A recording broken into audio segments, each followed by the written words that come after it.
Great leaders sometimes just mentor individuals.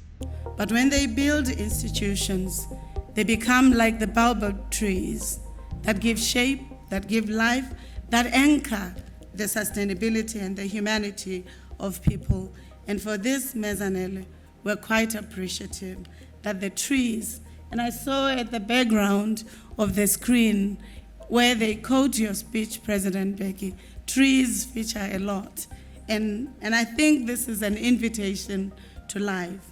This is because as we listen to Gustavo Guterres, one of the theologians that are quite integral to the transformational agenda where Africa and the global south interact with the global world, he says, there are people who make decisions and choices.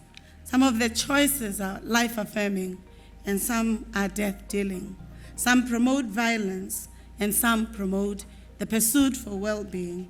And for this, we are quite appreciative that the work that you do, the institutions that you've created, that we are celebrating, are in pursuit of life and in contrast and contradiction with death-dealing systems and violence, and we're quite appreciative.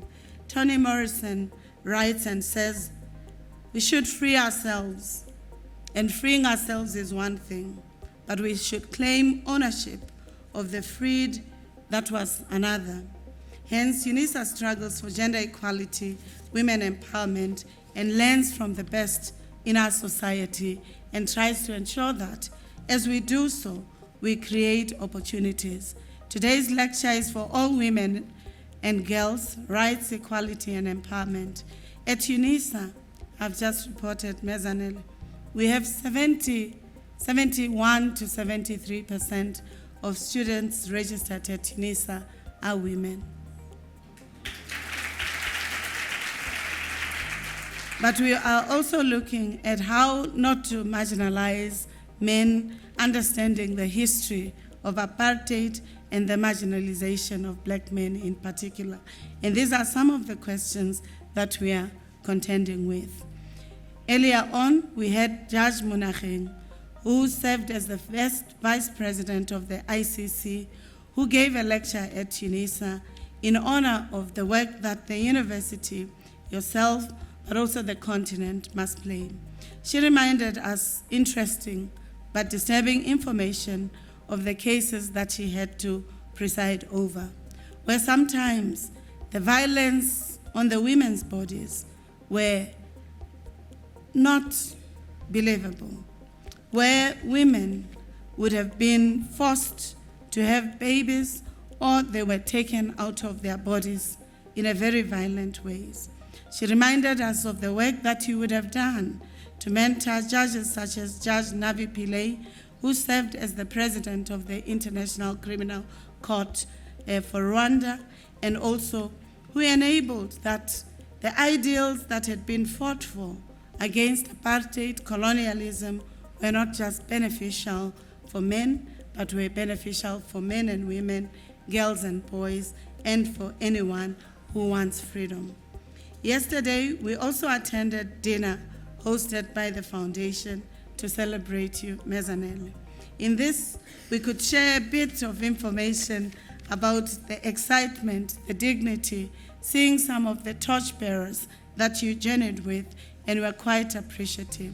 The same is true to the fact that since the Thabo Mbeki African Leadership Institute, Timali, was set up, you've always been at the center, you are hands-on, and during this establishment, you also were quite enabled us, taught us on how presidential libraries are set up and how they become resources for intellectual ideation, but also for transformation of society.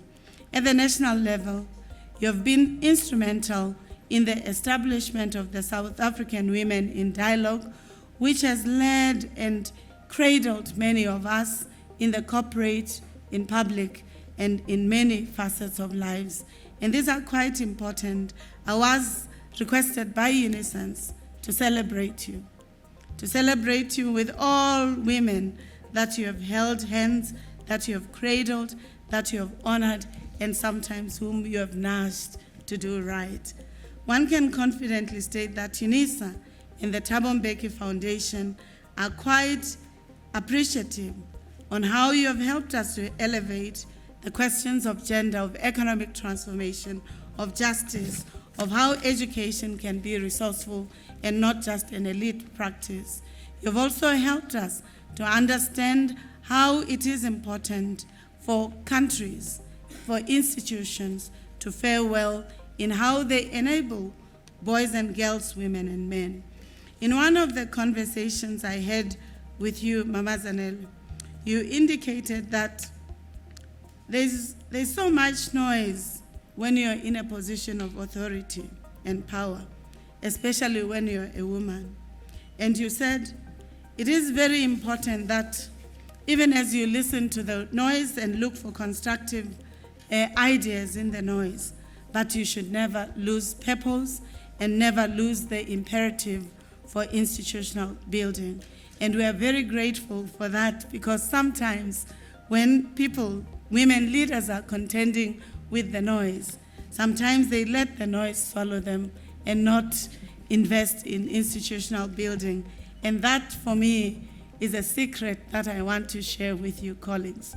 Zanele says, if you're part of the leadership of institutions, of countries, or even of multilateral institutions, listen deeply, but also have an honest interrogation of your conduct, of your agency, of the successes of the fault lines of institutions that you lead, and ensure that after you analyze, you don't lose the opportunities. Finally, Mam Zanele, I believe that the opportunity to learn and be mentored by some of you, sometimes we take it for granted. To be in a room of great towers, such as Me Zanele, Me Phumzile, Me Nkosazana Dlamini Zuma, and all leaders who were pathfinders in many ways, let us not underestimate that important historical factor. Not many people are able to learn and to drink from their own wells. Not many people are able to learn from people who have instituted democracies. Not many people are able to learn from presidents who make themselves available and are centered within communities and institutions of learning.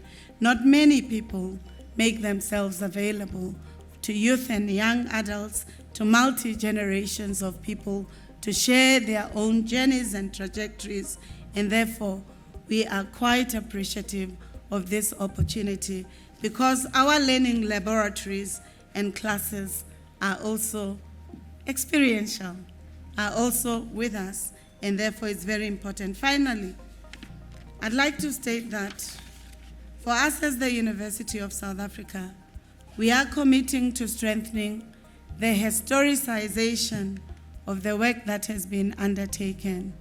We were informed that there's a book project that has to finish in June. We've already made a commitment yesterday at a roundtable that we are going to make ourselves available so that we help accelerate that output, Me Zanele, that you've given a timeline for, which is before end of June. And this was shared by Menolita Fakudu to say some of these projects require our collective efforts and require us to write about them, because we will be citing Americans writing about the work that Me Zanele, the work that Me Phumzile, Me Dlamini Zuma, and others have done when we had the opportunity, when we have had the first encounter. So I urge you here, if you're a filmmaker, think about a film that you could do to historicize these beautiful pathfinders, agents of change, transformational leaders. And I'm truly honored and Unisans to be part of this important legacy and to have really and to constantly learn from yourselves. Enjoy International Women's Day, and let us draw on the lessons that they've shared and continue to share with us. Welcome to the International Women's Day. Thank you.